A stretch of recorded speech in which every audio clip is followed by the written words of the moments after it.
আমন্ত্রণ বিশ্ব বাংলায়, সঙ্গে আছি আমি আফরিন সুমনা। শুরুতে জানিয়ে দিচ্ছি সংবাদ শিরোনাম। বাংলাদেশে গণতান্ত্রিক উত্তরণে পূর্ণ সমর্থন ও সংহতির অঙ্গীকার জাতিসংঘের। সুষ্ঠু নিরপেক্ষ নির্বাচন নিশ্চিতের সহযোগিতা কামনা প্রধান উপদেষ্টার।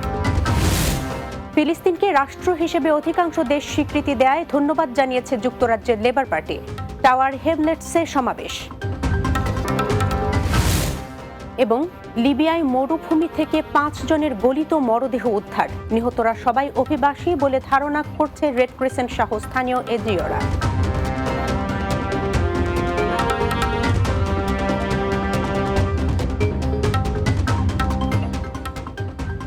শুনছিলেন শিরোনাম, এবার বিস্তারিত। আগামী জাতীয় নির্বাচন অবাধ, সুষ্ঠু ও নিরপেক্ষ করতে জাতিসংঘের সহযোগিতা চেয়েছেন প্রধান উপদেষ্টা অধ্যাপক ডক্টর মোহাম্মদ ইউনূস। তিনি জানান, পতিত ফ্যাসিস্টরা দেশকে অস্থিতিশীল করার অপচেষ্টা চালাচ্ছে। নিউ ইয়র্কে স্থানীয় সময় সোমবার জাতিসংঘের মহাসচিব অ্যান্তোনিও গুতেরেসের সাথে সাক্ষাতে তিনি এসব কথা বলেন। এ সময় বাংলাদেশে গণতান্ত্রিক উত্তরণে পূর্ণ সমর্থন ও সংহতির অঙ্গীকার করেন জাতিসংঘ মহাসচিব। বিস্তারিত বুলবুল আহমেদের প্রতিবেদনে। নিউ ইয়র্ক সফরে আরও একটি ব্যস্ততম দিন পার করেছেন প্রধান উপদেষ্টা অধ্যাপক ডক্টর মোহাম্মদ ইউনূস। এদিন সকালে জাতিসংঘ সদর দফতরে প্রধান উপদেষ্টার সঙ্গে সাক্ষাৎ করেন জাতিসংঘের মহাসচিব অ্যান্তোনিও গুতেরেজ।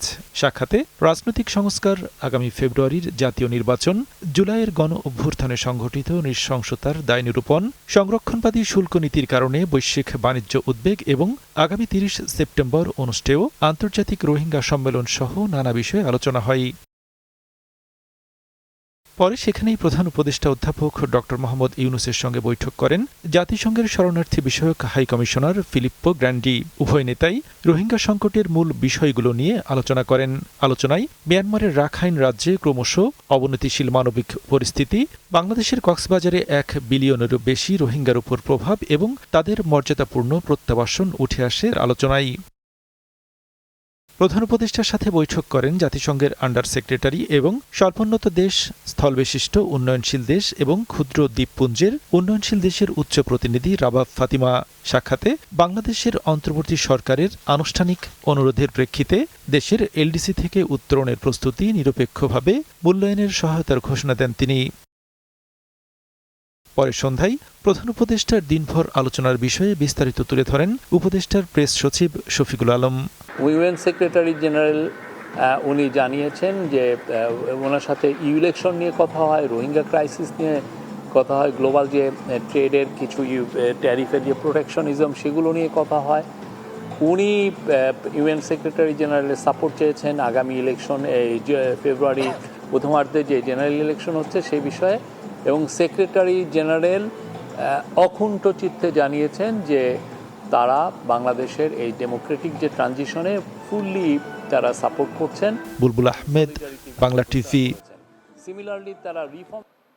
ফিলিস্তিন রাষ্ট্রকে অধিকাংশ দেশ স্বীকৃতি দেয় কৃতজ্ঞতা জানিয়ে টাওয়ার হ্যামলেটস লেবার পার্টি নেতাকর্মীদের উদ্যোগে বেথনাল গ্রিনের অল্ডফোর্ড রোডে এক সমাবেশ অনুষ্ঠিত হয়েছে। লন্ডন প্রতিনিধি ফজলুল হক জানান, সমাবেশে বক্তারা এই স্বীকৃতির মাধ্যমে সমস্ত মধ্যপ্রাচ্যে শান্তির সুবাতাসের সূচনা হবে বলে তারা মন্তব্য করেন। সম্প্রতি জাতিসংঘে ব্রিটেন, ফ্রান্স সহ পৃথিবীর 157টি দেশ ফিলিস্তিন রাষ্ট্রকে স্বীকৃতি দেয়। যুক্তরাজ্যের টাওয়ার হ্যামলেটস লেবার পার্টি বিএমইর সাবেক সভাপতি আনিসুর রহমান আনিসের সভাপতিত্বে অনুষ্ঠিত সমাবেশে বক্তব্য রাখেন সাবেক স্পিকার খালেস উদ্দিন আহমেদ, সাবেক স্পিকার আহবাব মিয়া, ফজলে রাব্বি শরণ, মুস্তাফিজুর রহমান সোহাগ, আনোয়ার মিয়া, শেখ তানভীর, সুয়েজ মিয়া সহ অনেকে। উত্তর আফ্রিকার দেশ লিবিয়ার পূর্বাঞ্চলীয় মরুভূমি থেকে 5 জনের গলিত মরদেহ উদ্ধার করা হয়েছে। ধারণা করা হচ্ছে তাদের সবাই অভিবাসী। বৃহস্পতিবার স্থানীয় এনজিওগুলো এই তথ্য জানিয়েছে। স্থানীয় কর্তৃপক্ষের সহযোগিতা নিয়ে মরদেহগুলো উদ্ধার করেছে উদ্ধারকারী দল। তবরুক শহরের দক্ষিণে 550 কিলোমিটার দূরে গ্রেট স্যান্ড সি নামের এলাকা থেকে মরদেহগুলো উদ্ধার করা হয়েছে। রেড ক্রিসেন্ট জানিয়েছে, উদ্ধারের পর মরদেহগুলো তবরুকে নিয়ে আসা হয়েছে। সংস্থাটি বলছে, অভিবাসীদের মরুভূমি পাড়ি দেওয়ার যাত্রা কতটা ভয়াবহ হতে পারে এই ঘটনা তারই একটা উদাহরণ। এটাকে বলা যেতে পারে মৃত্যু পথযাত্রা, বলছে রেড ক্রিসেন্ট। উত্তর আফ্রিকার দেশ লিবিয়ার সঙ্গে 6টি দেশের সঙ্গে সীমান্ত ও ভূমধ্য সাগরের দীর্ঘ উপকূল রেখা রয়েছে।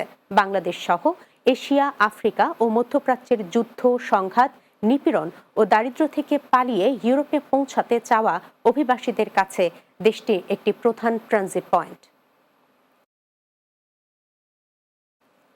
ফ্রান্সে দুর্গাপূজাকে ঘিরে আনন্দ উল্লাসে মেতেছে প্রবাসী সনাতন ধর্মাবলম্বীরা। ষষ্ঠী থেকে দশমী 5 দিন ব্যাপী দুর্গাপূজা আয়োজন করেছেন অন্নপূর্ণা পূজা পরিষদ, প্যারিস, ফ্রান্স। ফ্রান্স প্রতিনিধি রাসেল আহমেদ জানান, দেশটিতে এবার 16টির অধিক স্থানে পূজার আয়োজন করা হয়েছে। সংগঠনটি জানান, প্রতিবারের মতো এবারও 5 দিন ব্যাপী পূজা আয়োজন করা হয়েছে। প্রতিদিন সকাল 10টা থেকে রাত 12টা পর্যন্ত চলবে পূজার কার্যক্রম। প্রতিদিন ভক্তদের জন্য প্রসাদের আয়োজন করা হয়েছে।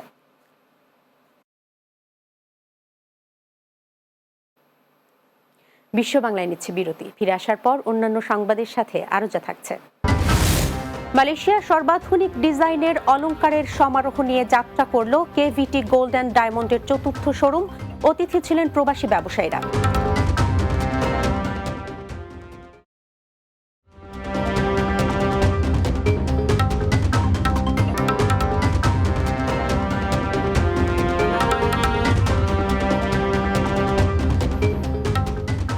বিরতির পর আবারও স্বাগত বিশ্ব বাংলায়।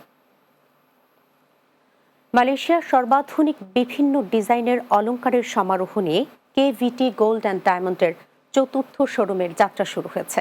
মালয়েশিয়ার প্রতিনিধি মোহাম্মদ আরিফুজ্জামান জানান, দেশটির রাজধানী কুয়ালালামপুরের মসজিদ ইন্ডিয়ায় মালয়েশিয়ার সাবেক মানব সম্পদ মন্ত্রী দাতো শ্রী ডক্টর এম সারাভানান এর উপস্থিতিতে ফিতা ও কেক কেটে কেভিটি গোল্ড অ্যান্ড ডায়মন্ডের শোরুমের শুভ উদ্বোধন করা হয়েছে। এ সময় আরও উপস্থিত ছিলেন তানশ্রী দাতো ডক্টর আর নাদারাজা, দাতো হাজি আব্দুল রাসুল আব্দুল রাজ্জাক, দাতো শিবকুমার নাদারাজা সহ স্থানীয় মালয়েশিয়ান ব্যবসায়ী ও প্রবাসী বাংলাদেশি ব্যবসায়ীরা। প্রবাসী বাংলাদেশিদের নিয়ে একটি বৃহৎ অনুষ্ঠান আয়োজন করতে এক আলোচনা সভা অনুষ্ঠিত হয়েছে। কুয়েত প্রতিনিধি আহ জুবেদ জানান, দেশটির সালমিয়া সিটির মিক্স ইয়াকি রেস্তোরাঁর হলরুমে এক সভার আয়োজন করে বাংলাদেশ কমিউনিটি কুয়েত। কমিউনিটির সভাপতি প্রকৌশলী মোহাম্মদ ফরিদ উদ্দিনের সভাপতিত্বে সভাটি অনুষ্ঠিত হয়। সাংগঠনিক সম্পাদক সুহেল রানার পরিচালনায় সভায় উপস্থিত ছিলেন প্রবাসী নেতারা ও বিশিষ্ট ব্যক্তিবর্গ। অতিথি হিসেবে আলোচনায় অংশ নেন বিশিষ্ট প্রবাসী সংগঠক ও বাংলাদেশ ফুটবল অ্যাসোসিয়েশন কুয়েতের উপদেষ্টা শওকত আলী, বিশিষ্ট ব্যবসায়ী মাজহার সানা, প্রকৌশলী আতহার আলী, ক্যাপ্টেন আফতাব আহমেদ, প্রকৌশলী মোহাম্মদ রাতিবুল ইসলাম, জুলফিকার আলী, কুরবান আলী, ওয়াসিম সানি।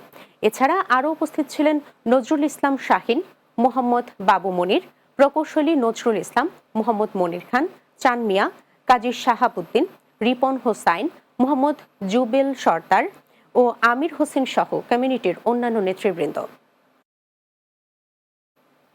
প্রবাস বাংলা প্রিমিয়ার লিগ আয়োজিত রিয়াদের দিরাব ক্রিকেট স্টেডিয়ামে অনুষ্ঠিত খেলায় সিলেট ইউনাইটেড ক্রিকেট টিমকে হারিয়ে ঢাকা কিংস 8 রানে জয়লাভ করেছে।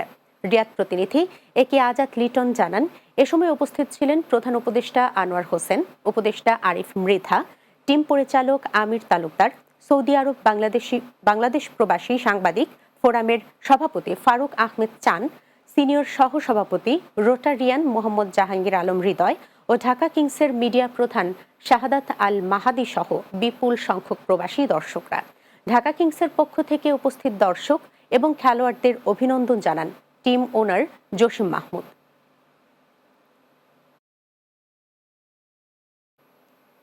শেষ করছি বিশ্ব বাংলা। যাবার আগে শিরোনামগুলো জানিয়ে দিচ্ছি আরও একবার।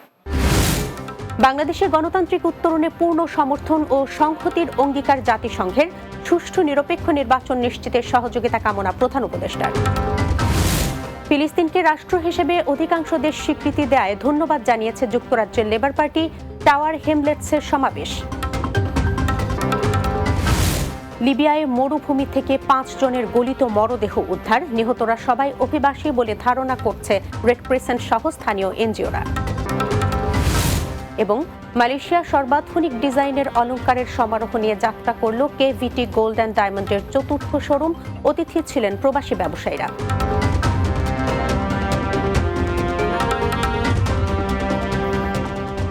এই ছিল বিশ্ব বাংলায়। এতক্ষণ সঙ্গে থাকার জন্য ধন্যবাদ সবাইকে।